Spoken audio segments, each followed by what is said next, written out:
부처님은 우주의 아니 그 역대의 인류 스승이셨고 또한 성자이시고 우주를 관통하시고 모든 신통력이 자제하시고 전지전능하고 신통력이 얼마나 여러 개면 정말 그런 6가지가 있습니다. 그런 부처님께서 49일 동안 이제 햇수를 49일에요. 그렇게 길에서 고구정량하게 말씀해 놓으신 것을 지금 제가 여기서 이 짧은 식견과 짧은 혀로 뭐 10분, 20분 말씀드린다 한들 우리가 부처님을 품을 수 있겠는가? 부처님을 느낄 수 있겠는가? 아 그렇구나라고 내 인생이 바뀔 수 있는가? 그건 어불성설이에요. 저는 오른 여러분들과 만나서 재미나게 저는 여기서 놀고 여러분들은 거기서 노는 겁니다. 그런 시간을 갖고 싶어요. 이미 우리 군인 아이돌 이런 젊은 에너지가 태어날 때 건강하게 태어났을 때 효자노릇 다 했고 이미 잘 커서 대학을 다 들어갔을 때 나라의 일꾼이 됐고 지금의 군인 생활하면서 충성을 다 한 겁니다. 뭘 더 바래요. 있는 그 자체가 보석이고 보물이고 정말 귀한 존재죠. 맞잖아요? 네. 그러면 이제 저는 평생을 부처님 그늘에 살았고 부처님 공부를 했고 부처님께 기도를 했고 부처님이 하라는 걸 했고 부처님이 가장 소중히 여긴다는 수행을 해왔다는 거죠. 그랬을 때 부처님의 말씀이 바로 불교라는 거예요. 그리고 부처님의 가르침이 바로 불교라는 거죠. 그래서 불교는 부처님의 그 가르침 백화점과 같아. 그래서 어떤 경전은 아주 윤리도덕적이고 어떤 경전은 초월적이고 어떤 경전은 보면은 이해가 안 되고 여러 가지가 있어요. 다양하고 방편설도 엄청 많아요. 그랬을 때 오늘은 대상이 우리 아이돌이니까 빨리 해야 된다 그랬는데 아이돌이니까 관심사가 뭘까 생각을 해봤어요. 관심사가 지금 20대 초잖아요. 또 시대가 시대인 만큼 막 군인들이 그 젊은이들이 이슈를 갖고 나라를 위해서 무슨 정치를 위해서 그럴 때가 아니라 지금은 나름대로의 좀 조용하고 잔잔한 그런 시대인 것 같아요. 그랬을 때 오늘의 법문의 주제는 뭐냐면 부처님의 전생담을 말해주고 싶어요. 부처님이 태어나기 전에 어떠어떤 일을 했는가 이런 얘기를 해드리고 싶고요. 그리고 부처님이 출라라는 이름을 갖고 전생에 한 생을 사는데 일꾼 부처님 어떻게 일꾼이 있었나? 부처님은 많은 생을 겪으면서 모든 공덕을 줬고 모든 그런 뭐냐면 수행을 했다는 거죠. 그래서 일꾼으로 계시면서 재판관, 지금으로 하면 기획재무부 장관 나가서 왕이 됐다는 얘기인데요. 우리 삶에서 각각의 관심사가 또 중요도가 가치관이 또 행복관이 또 중심성이 다릅니다. 지금 우리 여기 군인 아이돌 아저씨들이 무슨 사탕 갖고 싸우겠어요? 시험 문제 하나 갖고 싸우겠어요? 뭐가 중요해요? 지금 그렇다고 여러분들이 아이들을 잘 키워야 되겠다, 정치에 나가야 되겠다, 어떻게 되겠다, 집을 어떻게 옮길까 이런 고민은 아닌 거죠. 그런데 여기 있는 이쪽에 있는 분들은 지금의 무슨 아름다운 남자를 만나볼까, 어떻게 하면은 돈을 많이 벌까 이런 고민 안 한다는 거예요. 그래서 보면은 우리가 20대에 이렇게 어릴 때 청소년기, 청년기, 중년기, 노년기 즉 나이에 따라서 시대에 따라서 대상이나 관심사가 바뀐다는 거예요. 그럼 우리 이제 주인공들 손님들이니까 봤을 때 이 세상은 태어날 때 저는 이제 한 세속 나이로 한 60을 넘어서 70이 되고 절집 나이로 이제 반세기가 넘다 보니까 그렇구나 느끼는 것이 요행이라는 건 없다는 거야. 공짜는 없다는 거야. 싸고 좋은 건 없다는 거예요. 체험에 의해서 요행이 없다는 거예요. 그 요행이라는 것은 대가를 다 치르게 돼 있는 거예요. 언제나. 그렇기 때문에 이 세상은 오늘도 존재되고 내일도 존재되고 지속되고 발전되는 거예요. 만약에 그렇게 한 방에 다 인생이 바뀌어진다면 이 세상에 어떻게 희망을 갖고 용기를 갖고 꿈을 갖고 살아요. 그래서 다만 그런 시대가 만연된 것이 아니라 복진 사람에게, 복을 전생부터 짓고 온 사람에게, 그러니까 정주영이나 이병철이나 지금의 어떤 대기업들이 자기 혼자 버냐고요. 벌어줘서 사는 거지. 벌어주니까. 그랬을 때에 우리는 그렇게 요행이라는 게 없다. 그럼 여기에서 한때에 부처님의 전생 한때에 이런 때가 있었습니다. 부처님이 전생에 이제 부처님이 말씀하시는 거예요. 여기 백호상에서 쫙 아니 광명을 놓고 전생을 쫙 보니까 이런 생이 있었네라고 말씀하시는 거예요. 한때에 날씨는 덥고 가물고 또 땅은 갈라질 정도로 막 흉령이 들어서 인심은 흉흉했어요. 근데 그때의 부처님이 한 재상집에, 우리로 말하면 아주 부잣집에 이 도우미로 일꾼으로 있었어요. 근데 부처님만 계신 게 아니라 한 서너 명이 있었고 그 재상집에는 아들, 딸도 있었어요. 그랬는데 이 재상이 굉장히 심성이 고와가지고 이 소위 도우미 일꾼들을 이대로 놓고 있으면 정말 자기 독립적으로 살기는 어렵겠다라고 해서 그 사람들에게 지혜를 주고 나가 독립할 수 있는 거를 해줬어요. 그래서 뭐냐면 소위 이제 등장인물이 많은데 그 재상이 뭐를 줬을까? 돈꾸러미를 줬을까? 여자를 짝을 맞춰줬을까? 집을 사줬을까? 그러지 말고 한번 너희들이 지혜와 그 능력을 발휘해 살아봐라 하면서 쥐를 줬어. 쥐를 주는데 죽은 것도 아니고 산 것도 아니고 비실비실한 쥐를 하나 줬어요. 셋한테 줬는데 한 사람은 쥐가 징그럽다고 훌떡 내던졌어요. 쥐를. 그러니까 떨어져 죽었지 쥐가.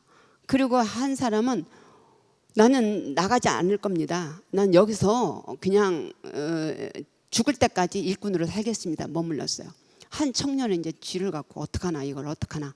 죽일라니 생명을 죽일 것 같고 이걸 살릴라니 살릴 길이 없는 거예요.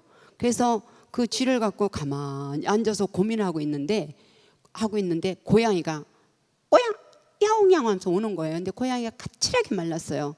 근데 고양이를 보는 순간 쥐가 그냥 죽어버렸어요. 그러니까 자기가 죽인 건 아니잖아.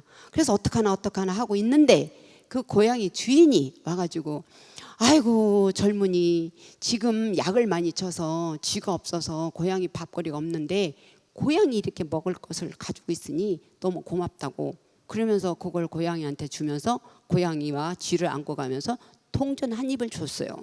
동전 한 입을.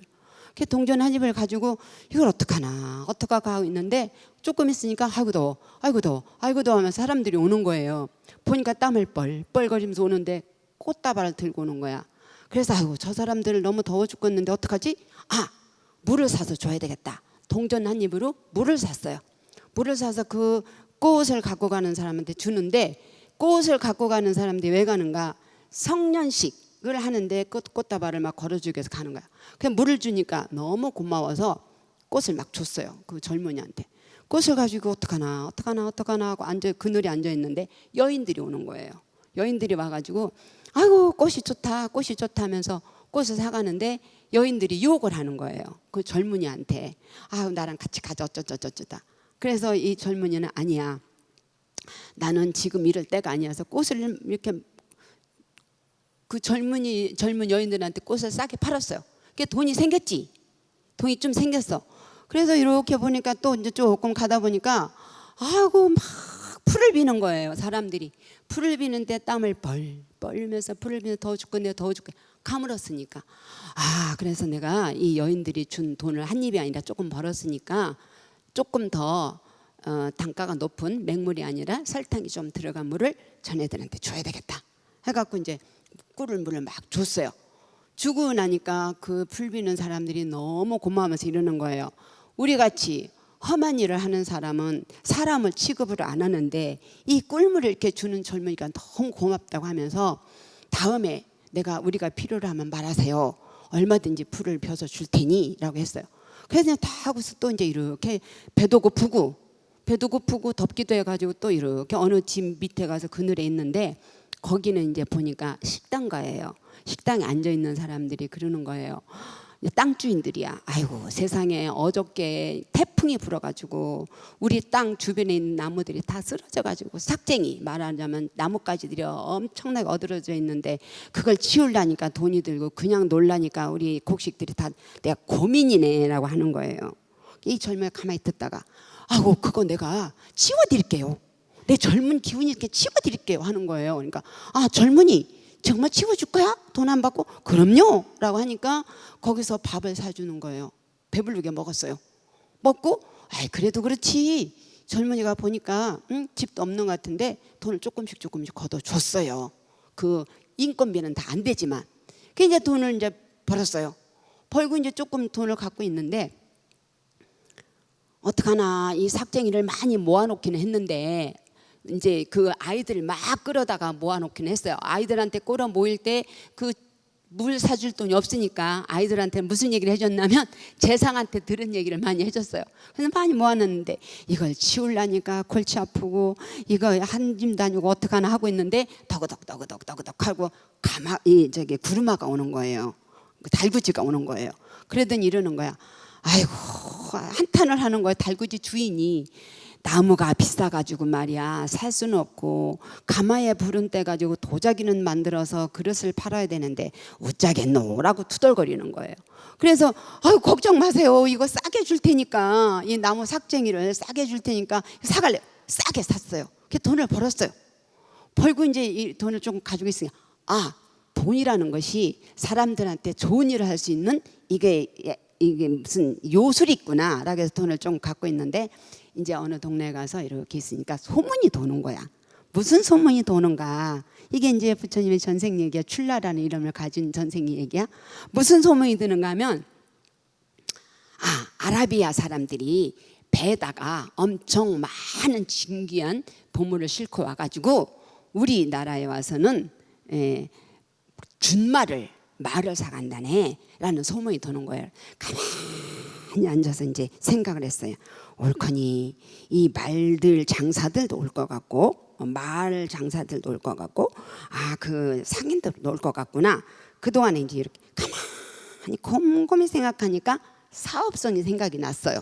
사업성이 생각이 어떻게 났어? 맞다. 이제 틀림없이 말들을 많이 끌고 오면서 말들이 지쳤을 거야. 이렇게 더웠고 가뭄이 들고 서로가 이 농사가 안 돼서 흉흉하니까 그러니까 그 풀 비는 사람들한테 갔어요. 가가지고 내가 필요할 때 말하라고 그랬지. 그러니까 풀을 많이 벼갖고 나한테 줘. 그리고 내가 한 입씩 줄게 해서 풀을 많이 얻으면서 내 허락을 받기 전에는 풀을 팔지 마. 마른 풀을 팔지 마. 이랬어요. 은혜가 있으니까. 그래서 풀을 많이 장만을 했어요. 그리고는 아니나 달라요. 막 말들을 끌고 오는 거예요. 근데 말이 막 지쳐서 어쩔 줄을 모르는 거예요. 그러면서 말먹이가 이제는 팔 데가 없네 어떡하지라고 하는데 그 말먹이를 팔기 시작하는 거예요. 이 출라가 말먹이를 팔기 시작하고 물은 공짜로 사서 주고 하니까 이 말 주인들이 너무 좋아하는 거예요. 그래서 거래를 했어요. 내가 싸게 이 풀도 팔고 물도 공짜로 주니 내 제의를 들어주십시오. 뭔 제의냐라고 하니까 지금 아라비아 사람들이 이렇게 온다는 거 알고 왔지 않았습니까? 당신의 말이 빵빵하게 먹고 물도 먹고 먹이를 많이 먹고 힘이 장사같이 보여야 비싸게 팔릴 거 아닙니까? 그렇다고. 그러면은 내가 지금 나 외에는 풀 팔 사람이 없습니다. 나 외에는 이 먹이를 팔 사람이 없습니다. 그러니까 제의를 할 거니 내 제의를 들어준다면 다 팔겠다. 풀을 많이 주겠다는 거예요. 이게 뭐냐니까 아라비아 상인들이 오면 나한테 먼저 거래를 주시오. 상권을 주시도록 섭외를 하십시오. 상권을 받도록. 그래 이제 알겠다고. 왜? 말이 다 지쳐 있으니까 자기도 벌어야 되니까 알겠다고. 그래서 섭외를 해가지고 이제 아라비아 그러면서 돈을 엄청 막 말장사들이니까 돈을 많이 줬어요. 막 우리로 말하면 천냥씩 막 줬어요. 이렇게 끌어안고 천막을 딱 치고 자기는 앉아 있는 거예요. 그 말장사들이 이제 배를 대면서 금은 보화 또 여러 가지 가지고 오는데 상권을 저 천막에 있는 사람들을 천막에 있는 굉장히 좋게 차려입고 있었겠죠. 거기다 이제 섭외를 했어요. 그래가 이제 그 일단 계약금을 주고 그 아라비아 상인들은 계약금을 주고 막 이제 그거를 하는 거예요. 그러니까 막 사람들이 줄을 져서 그걸 살려고 그러고 말을 팔려고 그러고 하는데 가운데에 이 출라라는 사람이 딱 쥐고 있는 거예요. 그 먹이도 쥐고 있고 그 아라비아 상인들의 상권도 쥐고 있고 엄청나게 돈을 많이 벌었어요. 엄청나게. 그랬더니 몇 년 동안 번 게 아니라 한철 동안 벌었어. 그래 벌고 이제 떡하니 가만히 있어. 돈은 많이 벌었는데 이거 웃자겠노라고 생각하니까 내가 이렇게 돈을 벌게 된 것은 쥐 한 마리 때문에 내가 돈을 벌었구나.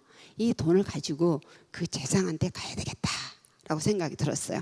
그 재상한테 가갖고 그 돈 괴짝이니 뭐니 뭐 금은 보아니 많이 갖다 놓으면서 재상님 제가 가만히 돈을 번 거를 거꾸로 생각해 보니 재상님이 그 죽은지도 아니고 팔팔 산지도 아니고 어려우면 쥐를 하나 줬는데 그걸 가지고 내가 이렇게 돈을 벌었는데 그 돈 번 지혜는 재상님한테 배웠습니다 라고 하니까 재상이 어떻게 됐겠어요? 설하니까 이쁜 딸을 딱 주면서 결혼을 시켰어요. 결혼을 시켜서 그때 당시에 지금으로 하면은 기획재정부 장관을 딱 하면서 이제 왕이 된 거예요. 거기서 딱 하니 끝나는 게 아니라 우리는 여기서 자비심이라든가 경영 능력이라든가 지혜력이라든가 인내력이라든가 보은 덕행이라든가 보살선을 배울 수가 있었어요. 뭐냐면 다 죽어가는 쥐를 갖다 던져 죽이지도 않았고 남을 돕고자 하는 그 더워 죽겠는데 물을 이렇게 하는 그런 자비심이 있었고 아이들까지 등장시키고 돈을 불리는 경영 능력이 있었고 남의 얘기를 귀담아 들어서 자기에게 활용하고 적용하고 하는 지혜력이 있었고 남의 무시나 또 여인들의 유혹이나 배고픈 거나 또 무시당하는 거를 인내력이 있었고 다시 재상집에 돌아가서 은혜를 잊지 않고 갚는 보은이나 덕행이 있었고 교만하지 않고 그 백성들을 살피는 박애정신이 있어서 보현보살 서원이 있었기 때문에 왕의 그 선정 정치를 나누는 왕위까지 올라갔다라는 얘기가 교훈적인 얘기예요. 온 전신에 내 에너지가 꽉 차도록 자세를 만들고 부처님 역사적인 부처님은 역사적인 부처님이시고 인격적인 부처님 신통자제한 부처님 1100억 가지의 화신을 나타내는 부처님 당신의 진리의 빛이 있고 당신의 자비의 빛이 있고 당신의 생명의 빛이 있다면 지금의 이 자리에 함께한 모든 분들에게 선제라 수기를 주시고 이 여리고 착한 가슴 속에 다 품고 있는 소원을 거두어 살펴주시고 걸음걸음마다 좋은 인연 선한 인연 만나서 행복한 불자로 거듭나도록 보살펴 주시옵소서. 네, 자세를 푸시고 각자에게 칭찬과 장하다고 큰 박수 치면서 마치도록 하겠습니다.